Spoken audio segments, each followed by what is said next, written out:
Well, good evening and welcome to August. Can y'all believe the summer has just flown by?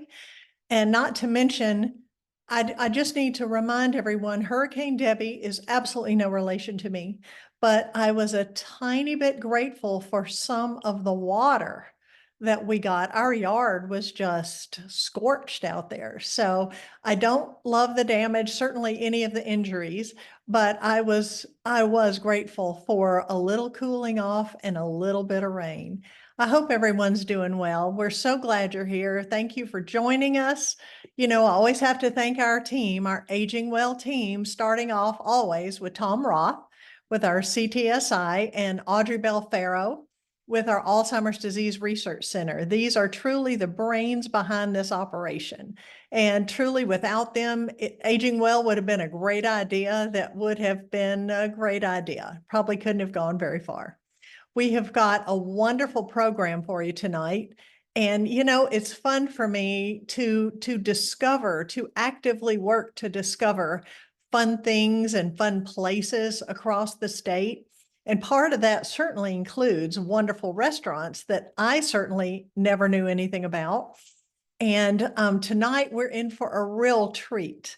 It's a restaurant in Kernersville. You got the information in your promo and you got the recipe, but Executive Chef Mike McCann is going to make his grilled salmon with wilted spinach, grit cakes, and a smoked tomato vinaigrette.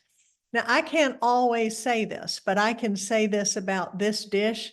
It is delicious. Chef was kind enough to allow me to enjoy it. And in fact, he was gracious enough to let me bring it home. And so my husband and I got to enjoy it. So it was wonderful. So thank you, Chef, if you're watching. And then also we have Rachel, and I want to make sure I say her name correctly, because Kizito. I'm sorry, Rachel, if I slaughtered your last name, but she is the mixologist at J. Peppers over in Kernersville, and she is making us a Blues Blue Smash cocktail. And these are both phenomenal dishes that you will not want to miss. So I'm going to turn it over to them and let them show us how to recreate these dishes. Thanks, Deb. It's great to be part of Aging Well. And tonight we're going to show you how to do a grilled salmon over grit cakes and spinach. We're starting with the grit cakes first. I have milk, salt, pepper, and water to start it off. Bring it up to a boil.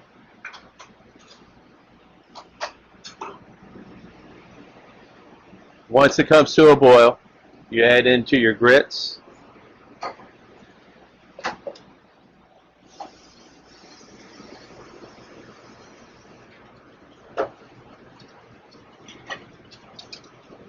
Once it gets to where it's nice and thick and almost can hold the spoon up, well, that's when we're going to add in our cornstarch slurry, which is the recipe shows you a tablespoon and tablespoon, equal parts.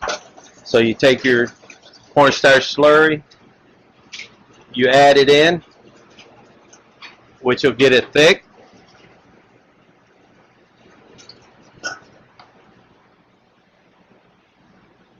Then you grab any kind of cookie sheet or anything like that. You spray it down with any kind of veggie spray that you have.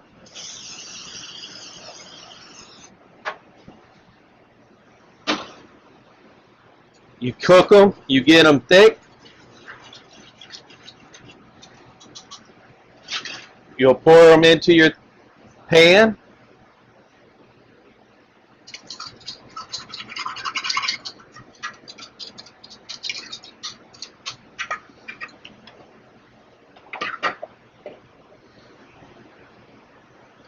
There you got it like this, and then you put it in your refrigerator and let it cool down.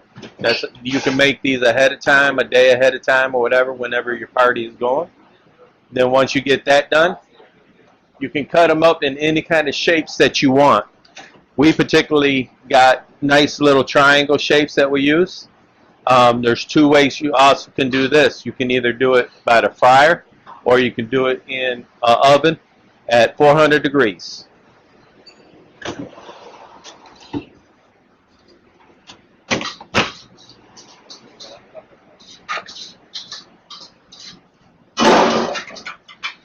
Now we're going to start with the smoked tomato vinaigrette.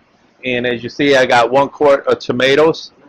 You can get them on your grill outside or smoker outside, but if you don't have that, you don't really have to smoke them off. You can just put them in a hot oven. And what we call in the terms of the kitchen, we're going to blister the tomatoes. We want the tomatoes to burst from their skins.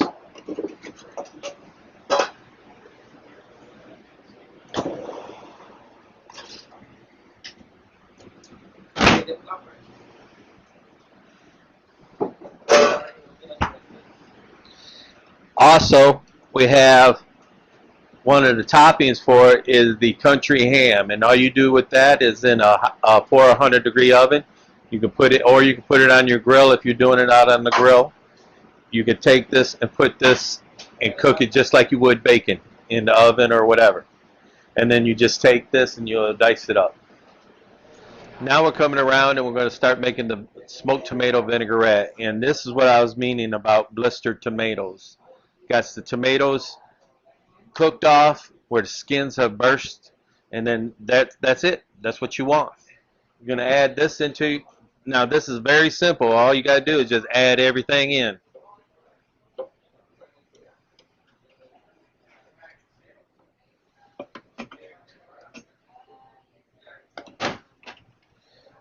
We got basil, and then we got salt to pepper. And like I said, salt to pepper to taste for whoever. You know, you might not want any salt and pepper. I mean, it could be good that way too. But we're going to add that in. And then we got olive oil, and we got apple cider vinegar. And we put that right in. And then this is a big industrial size, but at home I know you got the little ones and stuff. So all we're going to do is just puree this up.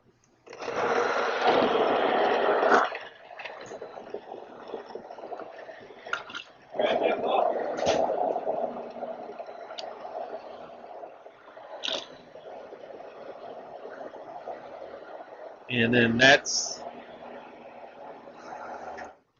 our smoked tomato vinaigrette. Very nice. It complements the salmon very, very well. Now we're starting the spinach, and it's a saute item. And spinach is 90 to 93% water, so you don't really need to put anything in your pan. Just let your pan heat up. Once your pan gets heated up, take your spinach, put it right in, take a little bit of water, and then with your tongs you just wilt the spinach until where you want it and where you desire to have it.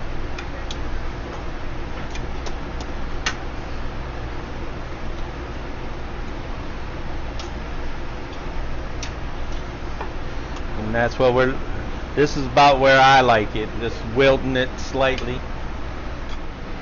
Okay, now we're going to go with the salmon. I know it seems like a lot of steps, but it'll be right there in front of you when you're at home. It'll be a lot easier for you.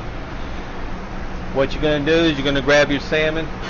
7 to 8 ounces is a good serving size for dinner time. You're going to season it with salt and pepper.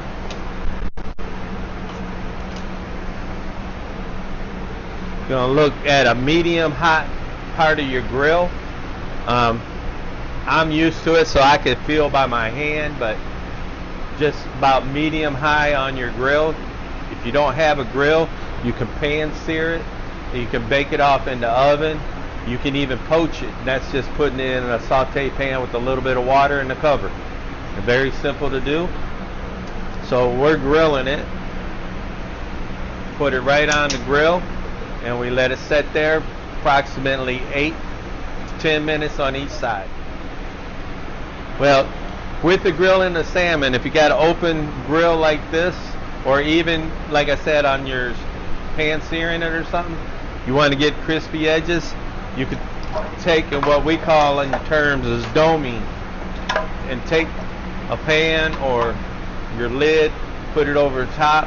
That domes it, that circulates the heat from the grill, and you crisp the bottom, and it helps the cooking time be a little bit quicker. Now we get to plate the whole thing together, and you guys will be able to see what it looks like. And too bad it's not taste-o-vision and get to taste it.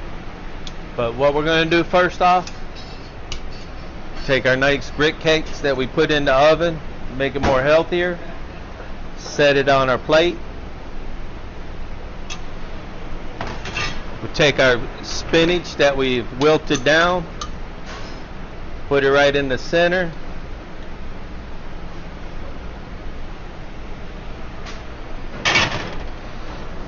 We got our salmon, and the best way to do salmon is medium well. Way you can do that is a trick that my grandfather showed me. Make your hand in like a karate fist, and furthest from your thumb, if you start pushing, is very hard. That's well done. Then you go in a little bit, that's medium well, medium rare, and then in between your pointer finger and your thumb is rare.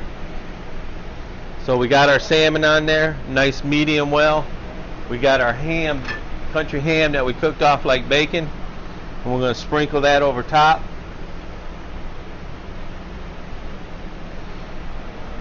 And you can use any kind of ham that you want. I mean, if you want turkey bacon, would be good. If you want to go a little more healthier or something. Then we got the smoked tomato vinaigrette. We just drizzle that over top. And that's basically the dish right there. Our grilled salmon at J. Peppers. Come see us.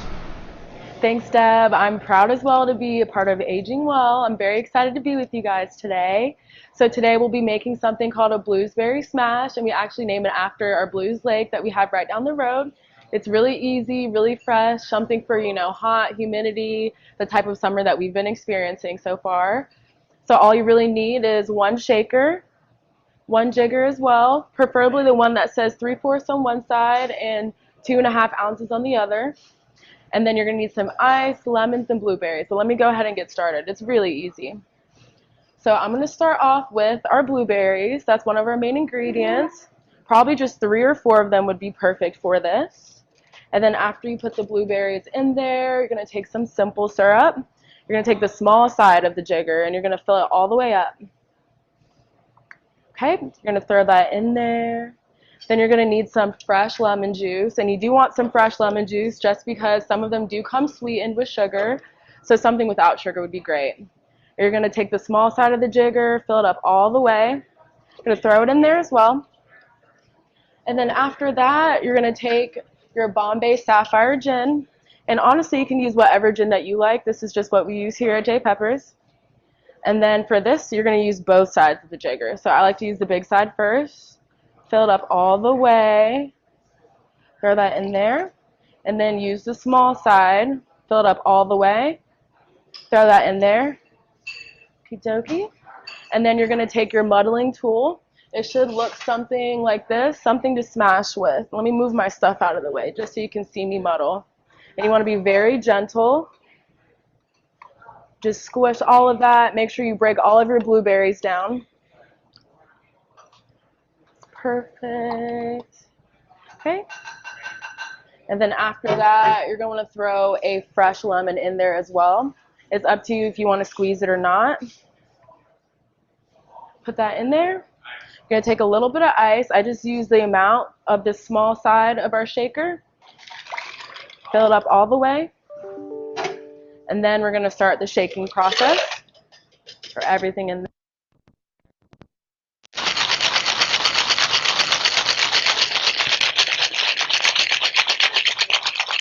And you want to shake it up really good.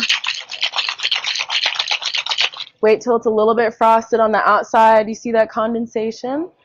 Okay, gonna pop it open. So after you shake it until you have condensation on the outside, you're going to put your strainer on top of it, anything that you can strain with, and then you're just going to fill up the glass a little bit. There we go. And then you're going to fill up the rest of the glass with the ice that you have already in the shaker, because there is alcohol in the ice, and you don't want to lose any alcohol. Okay, and then after that, you're going to top the rest of it with some ginger ale. And you see how the top of it is a little bit lighter than the rest of it, just a tiny bit. The ginger ale does add a kick, which we love. And then what you can do at home, if you're outside, if you're trying to make it look pretty, you can add a lemon wedge on the outside, or you can take some of the blueberries that you have, put it through a skewer, add it on top, but that's the end of the drink. Super easy, about 4 steps. Come see me at J. Pepper's. I would love if you guys came by. Our hours were open from 11 to 9 every single day of the week. Live music on Thursdays, wine Wednesdays on Wednesdays, but you can get this drink any time of the day.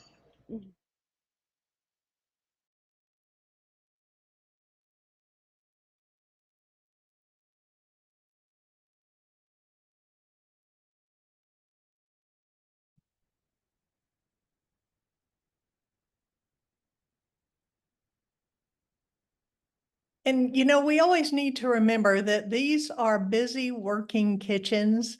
And I'm just so grateful to folks like Chef Mike and to Rachel, who wanted to make Aging Well a priority for them. So join me. Let's go by there. Let's patronize them, because they're wonderful. I mean, they made me feel like family the first visit. So it's great. And speaking of the neighborhood feel of Kernersville, let's talk about honeybees. Again, it was something wonderful that I discovered, and I just thought it would be such a fun outing, such a fun event to share it with y'all. And, you know, we know that without honeybees, so much of our food, our flowers would not exist. And we depend on them so heavily to pollinate, you know, all of our different crops. So without honeybees, we'd be sunk. And, you know, there's a real danger of losing honeybees. And I will tell you, in our neighborhood, we do not spray for mosquitoes, because I'd rather slap my arm a few times and get rid of some mosquitoes than do anything that could harm my bees or my butterflies or my birds. So anyway, I love that the city of Kernersville celebrates honeybees the way they do. And Cady Ray with Kernersville Park and Rec is going to give us the history of the Honeybee Festival, as well as some of the details about coming. And it's going to be this Saturday in Kernersville. So I will turn it over to Cady. Thanks, Deb. It's great to be part of Aging Well. My name is Cady Ray. I am the Recreation Superintendent for the town of Kernersville Parks and Recreation. And one of my job duties is planning our Honeybee Festival. And our Honeybee Festival is rich with history. I believe this is the 49th year that we've had this festival, but Parks and Recreation hasn't always been in charge of it. Back in 1973, I believe, there was a Kernersville citizen, and his name was Brady Mullinax, who was a big honeybee advocate. He had had his own swarm of bees since the age of 9, and he'd always grown up, you know, understanding the importance of honeybees and understanding the importance that they have to our community, to the food that we eat, and wanted to spread word and wanted to educate the public so that they would care just as much as he did. So he went to Raleigh to advocate to the state representatives on making the honeybee our state insect, and he essentially wanted to do whatever he could for the state, for the community, to realize how important the honeybee was. And he thought, you know, if I can get the honeybee as our state insect, that's one step closer to, you know, future generations understanding how important it is. And so in 1973, he did that. He advocated in front of the state senate, and they actually did make the honeybee the state insect. So that all started from a small town Kernersville native, Brady Mullinax. And Kernersville was really proud of the efforts that he put into that. And one of the coolest things that also happened after Brady Mullinax advocated, helped make the honeybee the state insect. In 1987, the U.S. Postal Service also decided to commemorate this act by a honeybee stamp, which was really cool for the community of Kernersville to know where that came from, to have a U.S. Postal Service create a stamp over the efforts that they did. So that was something that was really cool in 1988. Is actually when it was first released and to the public, and Kernersville natives know that Brady was a big reason behind that. So I have some notes here because the start of the festival was shortly after that, and I don't want to get anyone's names wrong. In the summer of 1975, Lucy Lewis, Reverend Jim Carricker, and Beverly Everett brought up the idea of the Honeybee Festival to celebrate Brady and to honor his efforts of what he did. And so they decided that should be called the Kernersville Honeybee Festival, and so the first one was in 1975. And so it started out here. At that time, this park wasn't what it is today, but it started out very small, where local honey vendors just came to sell their honey. So it was a very small event. It was all about honey, local honey, the importances of what local honey can do for someone in the area, allergies, things like that. And so over the years, it's been almost 49 years, it's grown to what it is today. At some point it was passed off to the Parks and Rec department, but we've never lost the core value of the event. There's a lot of things that we could do to this event to make it like other events, like fair rides and everything, but it was really important to me when I came to keep the core values of the event. And so we have over 145 vendors, and you'll notice when you're here, the majority of those are craft, handmade vendors, honey vendors. We really try to focus on the people who are making something and wanting to sell something they're passionate about.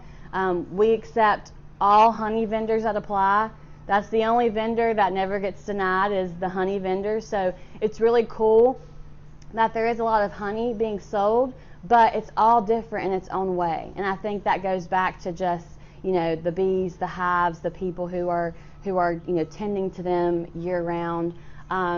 So it's a really great event. The greatest thing about 4th of July Park, August is really hot.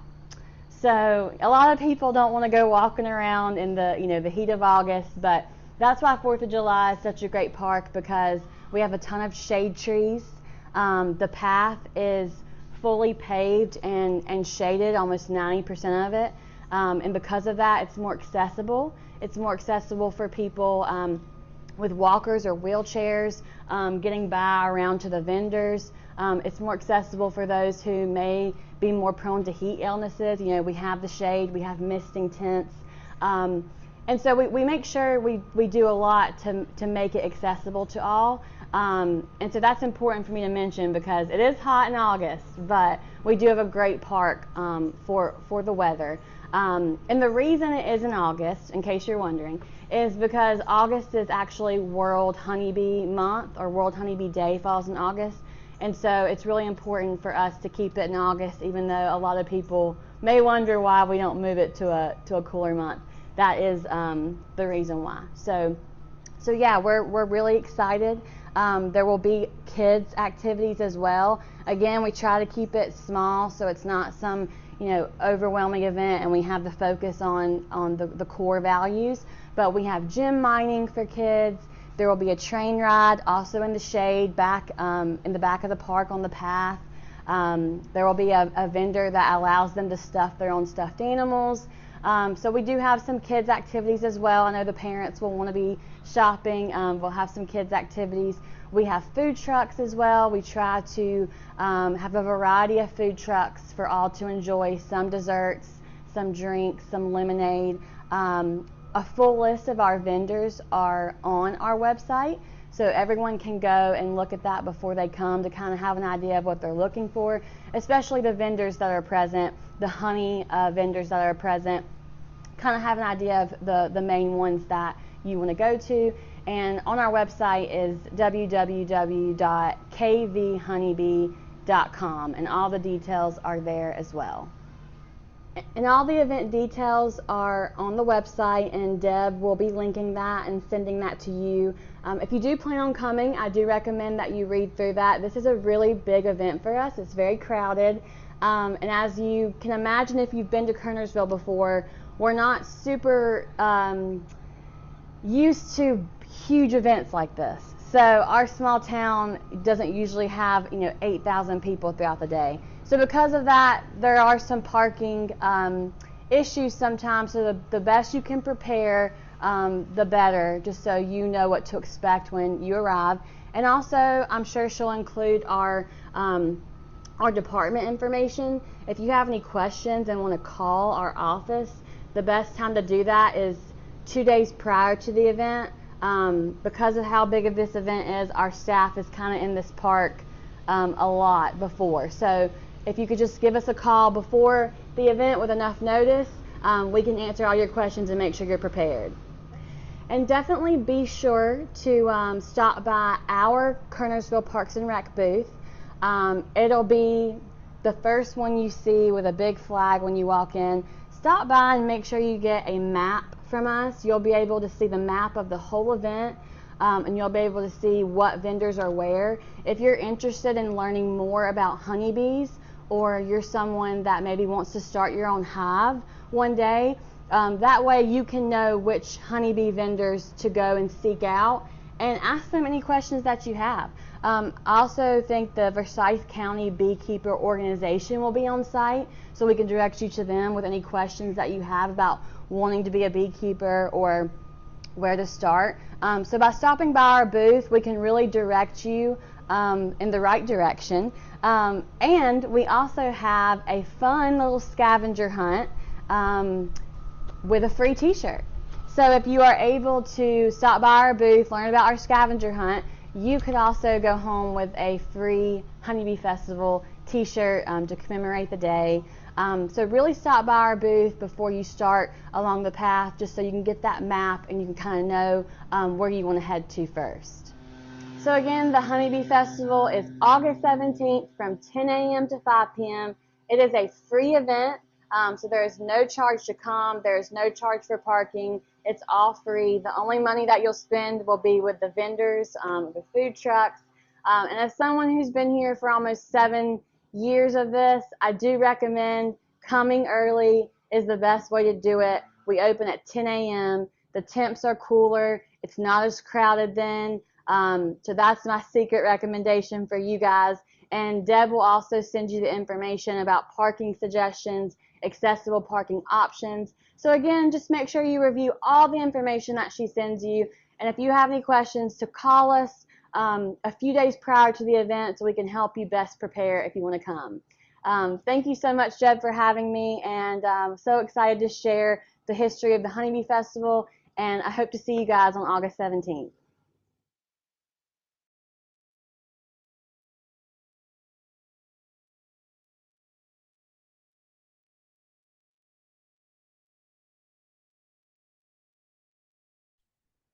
So it is going to be a fun day. And the thing that Cady just kept stressing is come early, because there are going to be limited number of handicap parking spaces. And so she just kept stressing the earlier you can get there, the better that opportunity will be, because it just looks like a wonderful way to get out, learn about honeybees, and at the very least, take home some delicious local honey. Because like she said, having local honey is so good for you if you have allergies or other health issues. So the more local the honey, the better it is for you. So speaking of being good for us, I am so excited that we have tonight as our educational speaker, Dr. Kristen Beavers. She is a professor of internal medicine in the Gerontology and Geriatric section of the Wake Forest University School of Medicine. And she's going to be talking about how to protect our bone health as we safely lose weight. So anyway, without further ado, I'm going to turn this over to Kristen and look forward to hearing what she has to say. All right. Thank you, Deb, and thank you for the opportunity to be here at this Aging Well talk today. I'm going to go ahead and share my screen. And hope that you all are seeing my slide deck. So yeah, my name is Kristen Beavers. I'm a faculty member at Wake Forest University School of Medicine, and I'm very interested in identifying strategies to protect bone health during weight loss in older age. And over the next 30 minutes or so, I'm going to tell you about my work in this space. So I will do that. I will tell you though, before I get into the science, I do want to tell you a little bit about myself. I always think it's kind of nice for you all to know who is speaking to you, and also know that I'm more than my work. So I'll take the first 5 minutes and just tell you a little bit about me. And then I'll get into the meat of what I was asked to talk to you all about today. And I'll begin by explaining the controversy surrounding weight loss recommendation in older adults, and in particular as it pertains to bone health. I'll then provide an overview of what the current recommendations are to minimize weight loss associated bone and muscle loss. And then I'll tell you a little bit about what's going on right here at Wake Forest in terms of strategies that we're investigating to minimize weight loss associated bone and muscle loss in older adults. And broadly, they kind of fall under 3 categories that I'll talk to you all about today. One is thinking about non-traditional exercise. The other is thinking about coupled therapies or combination therapies, so a lifestyle and maybe a medication. And then last, and it's a bit of a departure from the actual intervention effect, but I'm also interested in understanding how or better measuring muscle and bone changes with aging and intervention. And so we have some really fun new toys at Wake Forest School of Medicine to measure musculoskeletal health, and I'm just going to tell you a little bit about those. And then lastly, I will conclude with opportunities for research. So we'll get going. And again, as promised, I'm going to tell you a little bit about myself.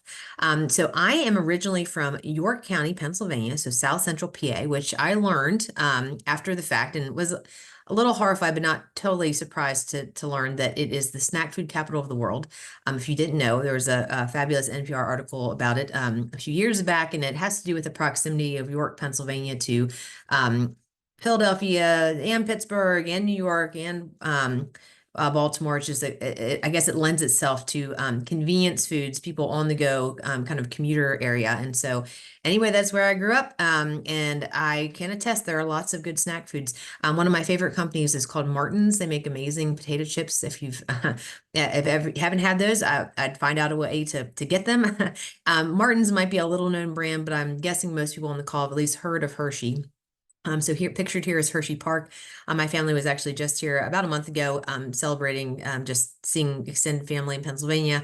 And if you haven't been, I mean, this is just the confluence of chocolate and roller coaster rides, and something that my children and my whole family enjoys. So, of course, with that as a backdrop growing off, I went to Cornell University to major effectively in nutrition.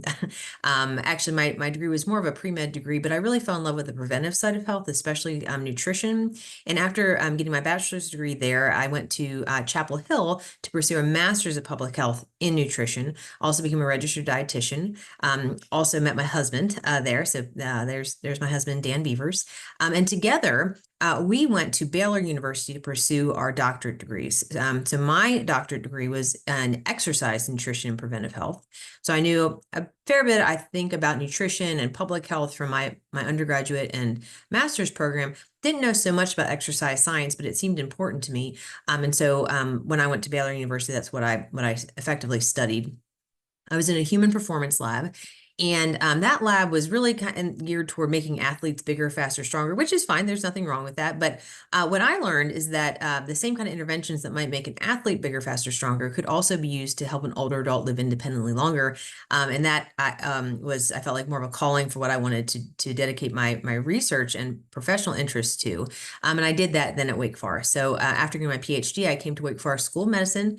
In internal medicine section of Gerontology and Geriatric Medicine as a postdoc, kind of kicked around between different departments at Wake Forest over the past decade or so. And I'm now back at our in the Aging Center, and happy to be with you all today. So one last thing I guess you should know is that, I mean, I am a data-driven scientist. And so the data would tell you that I'm a soccer mom. And so these are my 2 lovely children. So Maddie is featured on the left. She's a goalkeeper for the Fusion Soccer Club. And my son, Owen, is on the right. He's a striker, and I tell everyone that, I love them and they love soccer, so that's what we do. So if you're ever at the Truist Soccer Complex down kind of out near Clemens, you'll probably find me there most days of the week. So anyway, that's a little bit about me. But again, I know you didn't bring me here to tell you just about myself. I want to tell you about my research. And I'll do that by beginning just to tell you a story, because I think it underscores the premise, the kind of question that I'm interested in addressing. And I think it's more compelling at an individual level. So I'd like you all to meet Julia. Julia is 73 years old. She is living with obesity and low bone mass and has some difficulty getting around, getting out of a chair, walking up a flight of stairs. These are things that are just a little more difficult for her. But the most important thing is that she is about to become a grandmother. And she has a grandbaby on the way, and that has really galvanized her to action. And she's reached out to her primary care physician and said, listen, I think if I could lose like 10 to 15 pounds, I'd probably be a little easier to get up and down off the ground. I'm really hoping to be playing with a grandbaby here in another year. And so can you help me do this? Can we work to develop a plan so that I can lose maybe 10% weight? And her doctor's on board, and generally recognizes lots of cardiometabolic benefits with weight loss. There are functional benefits to weight loss, but there's a pause, and there is, and this is kind of commonplace in the geriatric world. And there are a couple reasons for this pause, which I'll go over briefly. Each bullet point itself could be its own talk, but at a high level, we know that when people want to lose weight, they want to lose fat. But some of what you lose isn't fat. Some of it is muscle and bone, which can exacerbate the risk of fracture. So this is an endpoint that Julia and her primary care doctor would like to avoid. We also know that there just aren't a lot of data from long-term studies with hard endpoints, like things like fracture or disability or a nursing home admission, like the things that really matter to confidently guide clinical recommendation. And I mean, I don't know about you, but a lot of times when there's uncertainty, that causes people to just kind of pause or at least hesitate. And so couple that with the fact that we know that bone mass does not appear to be recovered when folks regain weight. And Julia is no stranger to weight cycling. She has battled with weight her entire life. And if you think that every time that you lose weight, you're going to and inevitably regain some of that bone mass doesn't come back, that creates enough risk potential and uncertainty that again just makes her doctor pause. But I will say that it would be great if she could lose weight.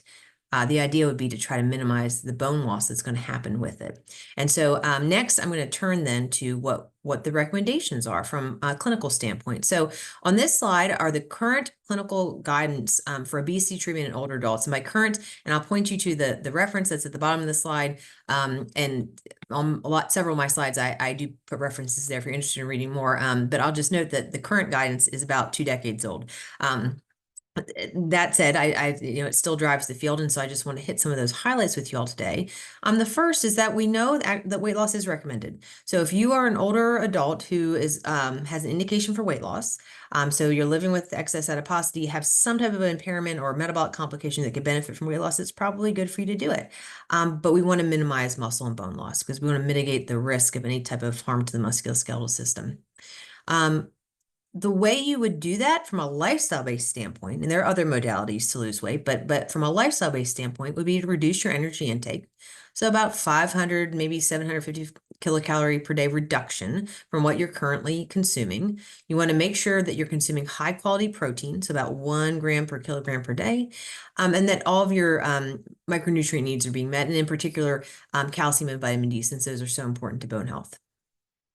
Last but not least, exercise is important. And so the recommendation is to participate in regular physical activity. And in particular, if you can do a multi-component exercise program, so something that would include stretching, aerobic exercise, strength training, all that's recommended. And again, these are the current guidelines, which are 20 years old. And so a lot of work has been done in this space to try to, move the needle here or see where the edges are. And I just want to say that a lot of that work is happening right here in Winston-Salem at the J. Paul Stick Center Center for Aging, Healthy Aging and Alzheimer's Prevention. And so it's some of those studies that I'm going to touch on with you all today. So what questions are we asking in terms of optimizing geriatric weight management? How might we improve weight loss interventions for older adults? And again, I'm going to just touch on 3 areas in the rest of our time together. The first is thinking about scalable exercise protocols. So, and I'll get there in one moment, but I will just tell you that exercise does seem to work, but the reach is limited for a couple reasons. And so, what can we do to increase the translatability, the scalability of exercise in terms of minimizing weight loss associated muscle and bone loss? I'm then going to take a bit of a detour just to from the interventions to talk about some of the assessment methods, just because I think these are pretty cool. Because I'm interested in improving our ability to measure bone and muscle outcomes in weight loss trials. Because if we can better measure things, then we better understand them, we can better treat them. And so I think Wake has been really forward thinking and getting kind of the state of the art equipment here so that we can use this in our ongoing studies. And then last but not least, an area that I'm interested in is coupling countermeasures. So we know exercise might do a thing or two. I'm a registered dietitian by training. Nutrition does a thing or two. What about medications? What about all 3? Things like that. And so that's where I will end our time together. All right, so we'll walk through these then in turn. So the first question here is, can we develop more scalable exercise protocols to offset weight loss associated bone and muscle loss in older adults? And so, and I just want to tell you that much of the data, and I'm going to show you data, I'm sorry, I'll try to make it digestible, but much of the data here is kind of forward thinking. So I'm going to paint a picture for you. I might not be able to connect all the dots today because some of these studies are ongoing or recently finished, but hopefully I can at least convince you that exercise is effective at preserving muscle and bone, and then using that as an example, extending that line of work. So what you're seeing on this slide is data from a trial that was published a few years ago. It's a very influential trial where older adults who were living with overweight or obesity were randomized to a couple different conditions. And so a control condition, and so on these panel plots, this is kind of our far left group. So they're not doing anything. We have a group that's losing weight while doing aerobic training, so something like walking, jogging, things like that. A group that is losing weight while doing resistance training, so lifting weights, and a group that's doing the combination of the 2. And this study measured several outcomes, including change in lean mass or muscle mass, change in bone at the hip. That's a pretty important place to measure because hip fractures, I mean, that's not an outcome that folks want, and it really does change your life if it happens to you. So looking at hip bone density is one of the outcomes they looked at, and then muscle strength. And what you can kind of see across these groups is that compared to control, which didn't see any change in these things, and you wouldn't expect, older adults who were losing weight with just aerobic training, so something like walking, were losing more lean mass and bone mass than the groups that were doing resistance training or the combination, and their strength gains weren't as great. And so this is just one example study that sort of suggests that, from a musculoskeletal health standpoint, resistance exercise is probably more beneficial at preserving these tissues and the associated functional gains during weight loss. So we know this.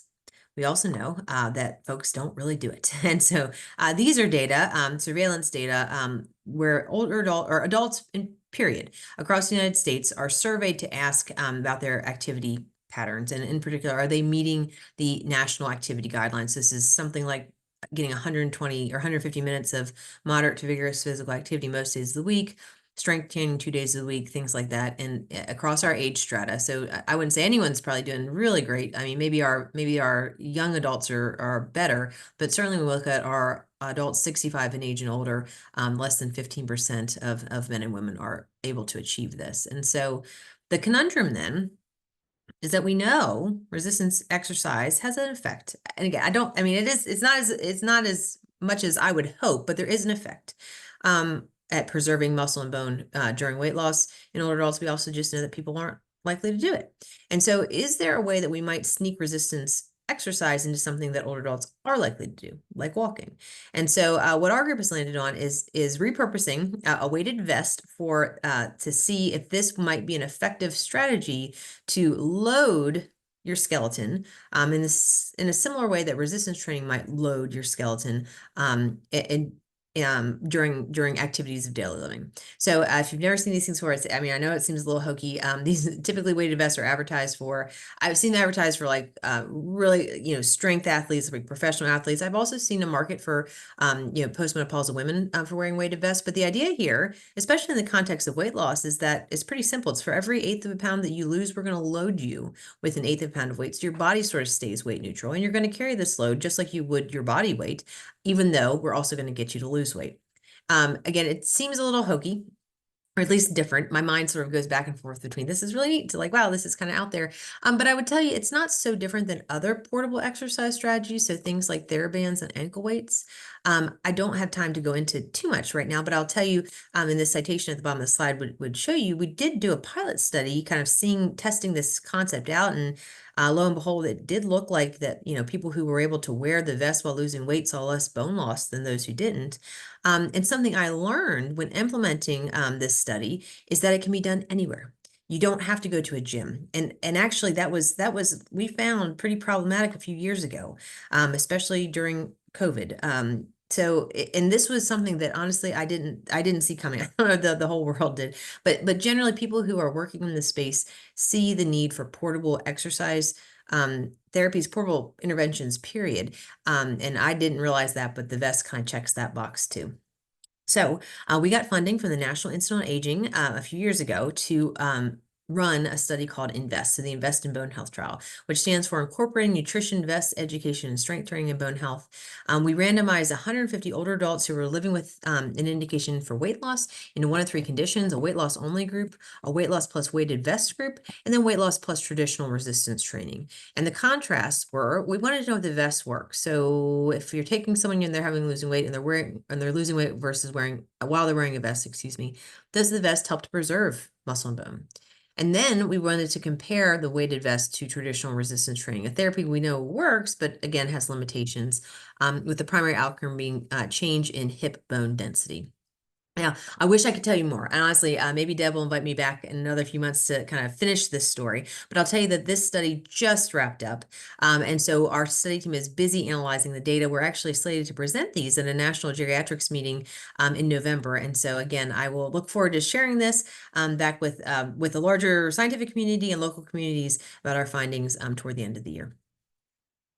All right, the next kind of question or topic that I wanted to throw out to you all today was thinking about improving our ability to measure bone and muscle outcomes in weight loss trials that we're doing here at Wake Forest, because I think it's kind of neat that Wake is truly at sort of at the vanguard of some of this stuff.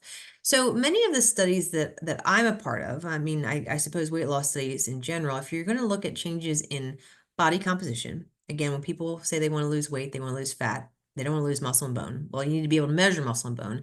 And the way that you might do that is with something called a DEXA, or dual energy X-ray absorptiometry machine or scanner. So this is what this machine looks like. I suspect there are several folks who are listening to this who have had one of these done before. Probably, if you have, for osteoporosis prevention and treatment and monitoring. This is usually clinically how we look at changes in bone density over time. And you get this printout that looks something like this. So this is sort of a heat map of a person. The yellow that's showing up here on the skeleton is fat, all the way to blue, which is bone. The machine's actually pretty good at measuring fat and bone. What's the leftover is lean. That's a little, that's supposed to be muscle, but it truly does measure other things. But anyway, this is clinically kind of how it's done. And at least from a clinical research standpoint, and then you get printouts that will tell you how much of you comes from these compartments. It's great. There's benefit to it. There's clinical utility, and there are limitations. And so our group is forward thinking and trying to incorporate more what I would consider state-of-the-art measures into our battery of kind of assessments when we do these studies. And I'm just going to share 2 of them with you today. So one in the middle here is something called high-resolution peripheral computed tomography. Just rolls right off the tongue. So this is a fancy scanner that has the ability to produce what is referred to as a virtual bone biopsy. And what you're looking at here is the scanner itself. This is a picture of someone's wrist, a 2-dimensional sort of reconstruction of their wrist, and then a 3-dimensional rendering of what their bones look like at their wrist. And I mean, I think a picture is always worth 1,000 words, right? You can see in this picture their trabecular bone. So that's the spongy bone inside. You can look at the thickness of the cortex of the bone. You can actually, and I'll show you another picture here in a few minutes, you can look at the pores in the cortical bone. I mean, it's really a phenomenal way to be able to see what's happening at the level of bone microstructure, and Wake has the ability to do this, and not many places around the country do, thanks to a recent capital equipment grant that we received in 2022. Another way we're trying to augment how we measure musculoskeletal health is through something called the D3 creatine dilution method. Another one that just rolls right off the tongue. But this method involves taking a pill that has an isotope of creatine. I promise I'm zooming in, but I'll zoom back out. There'll be a picture to illustrate. But you will take a pill that has an isotope in it that basically your body will digest it. It'll go into your bloodstream. It's metabolized in your muscle itself. And because of that, because the metabolism of this thing happens in your muscle, when you look at how this changes, it's metabolized, it is a measure of what's happening at the level of the muscle. And you can measure that by collecting urine. You can get an indication of your muscle mass, which there are a lot of assumptions. There's a lot of biochemistry here, and I don't want to go into too much, but I think it's a really neat method, and one that Wake Forest is, again, on the vanguard of implementing this in lifestyle-based weight loss interventions in older adults. This picture, I think, maybe might illustrate a little bit what is going on. You're trying to get a sense of how muscular you are. And you're taking this pill and it's being diluted in your body, and then you're peeing out some of that. And what you're peeing out has to be diluted into a larger body. And if you have a lot of muscle, well, then that creatine is pretty diluted because there's a larger muscle pool to go into. And so you have more muscle if this ratio of creatine that you're picking up in the urine is low. If instead this ratio is pretty high, well, that's indicative of the fact that you don't have a lot of muscle for this to dilute into. And so anyway, I'll get back out of the assessment weeds, but I do think that these are really novel ways to measure changes in muscle and bone, and something not a lot of places are doing, and something that, again, just gives us more information as researchers and the participants more information about their musculoskeletal health too. All right, back to interventions. So the last thing I'll tell you about today during our time together is thinking about coupling countermeasures to prevent weight loss associated bone and muscle loss in older adults. And as I've kind of alluded to, historically we've done a lot of lifestyle-based interventions. So looking at caloric restrictions, reducing your calories, looking at exercise. Maybe I'm a dietitian by training. I've looked at different nutrients, maybe higher levels of protein, calcium, vitamin D, things of that nature. An area that is newer for us is thinking about medications, but certainly medications have been on the market for a long time to manage musculoskeletal health in older adults. And an example of that are medications called bisphosphonates. And so they're sort of pictured here, sort of in their trade form, how you might get them from a doctor's office. There are several of them that kind of fall into this class of medications. They've been approved for the management of age-related bone loss, prevention and management, I should say, of age-related bone loss since the mid-90s. So these are medications that have been on the market for a long, long time. And they work, and here's just a schematic here, by basically affecting the ability of a cell in your bone called osteoclasts to do their thing, which is to break down bone. Osteoclasts they're part of your bone. The function they serve is necessary, and with aging, they tend to be a little more active than we'd like them to be. They're breaking down more bone than your body can lay more bone down, and so this medication is very effective at preventing them from working, and so you're effectively stopping your bone from being broken down, and the net result is you have more bone than you would otherwise.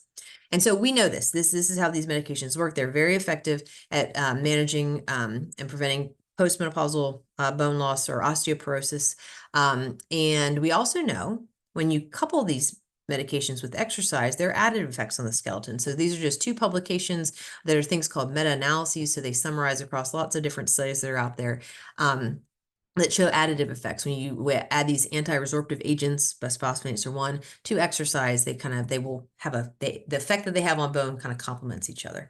And so what we don't know is what are the effects of exercise and bisphosphonate then on weight loss associated bone loss in older adults? We know what happens during weight stability, and we know how these things work independently. And so we'd like to understand how they work during weight loss independently and combined. We do have some clues about how bisphosphonates might work in the context of weight loss, and I can show you some of that data. What you're looking at here are data from a study that we did at Wake Forest a few years ago, looking at these medications.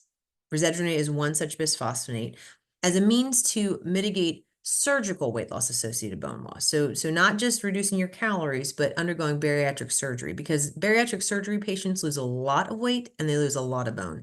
And so the clinical need to think about how to protect their bone, during this procedure, I think is significant. And so we did a pilot study at Wake Forest.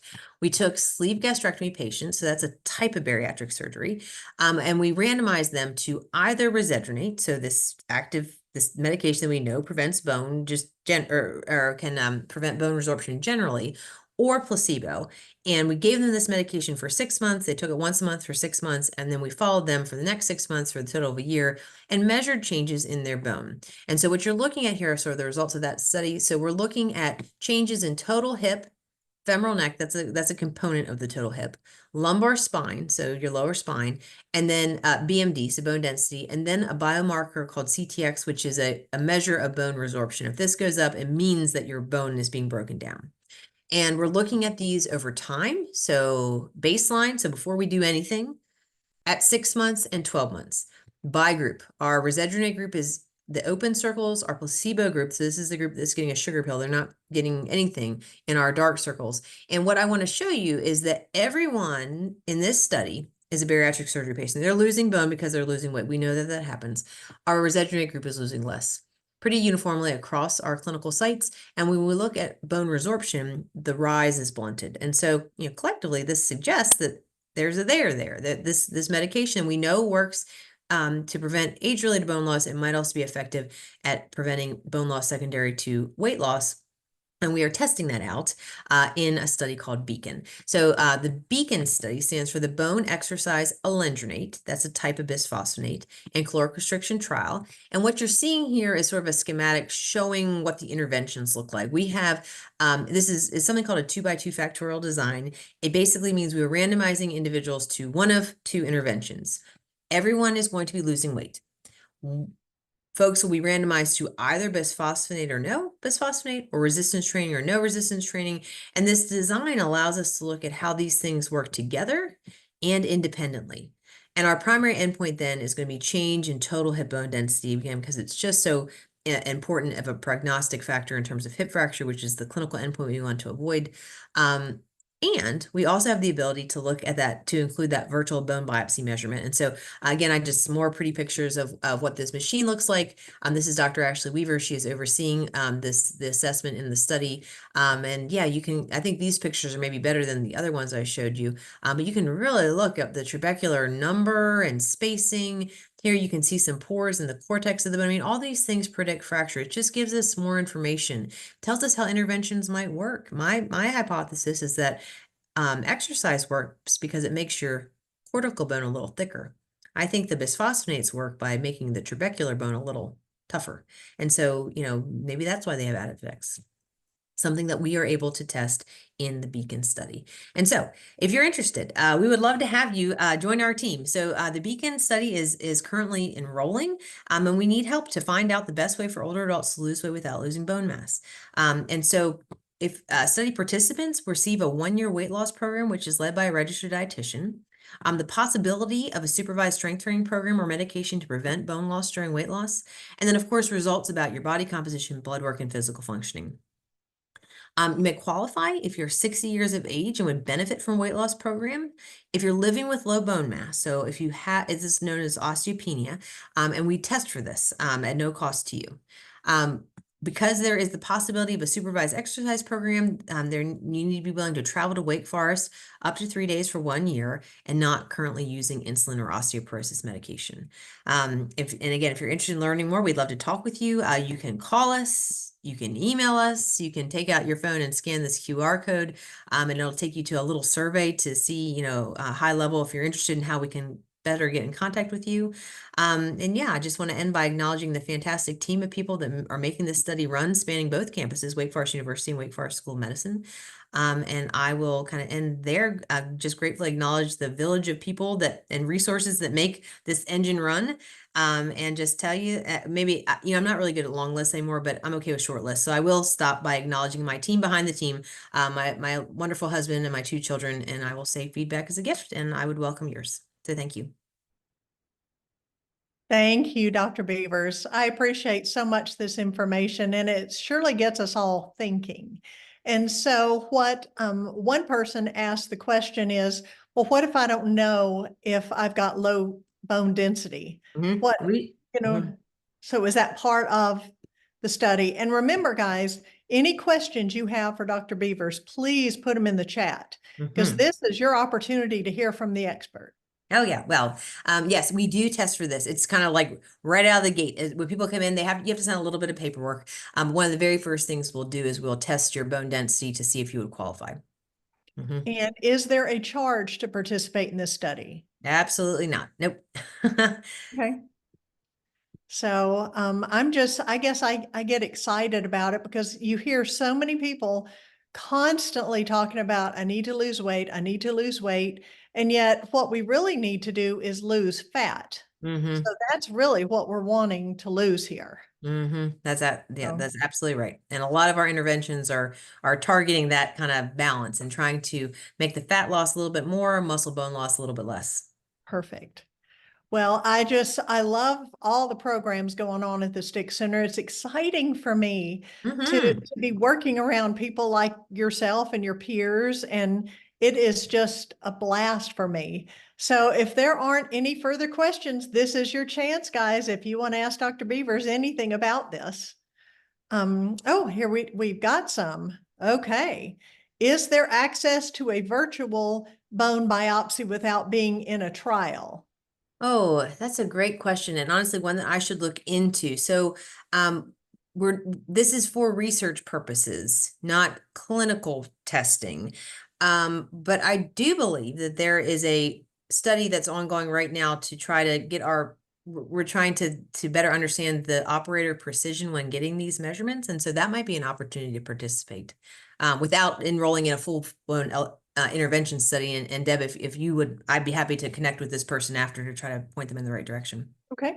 And also let me remind all of our viewers that you will get the complete set of Dr. Beavers' slides, as well as more information about the study in particular, because then the next question is the website name again, please. So beaconstudy.org. Okay. And just spell BEACON. That's right. BEACON. Study, STUDY, .org. Perfect. Well, what if you can't commit to every week of the year?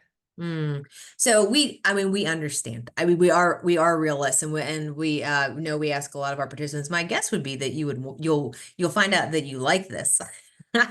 There's a social dynamic to this that is undeniable, and I'm just acknowledging that. I think people get in it, and that we have a lot of people who continue to participate. Oh, thank you, Tom. Yeah. So, but we understand that people go on vacations or might not be able to commit. I think right off the bat, our screeners will ask if you're planning to be gone for a prolonged period of time. I mean, if you're going for half the year, well, that, but I will tell you, we're enrolling for this study for the next probably year and a half. And so if right now isn't the right time, maybe in 6 months it will be.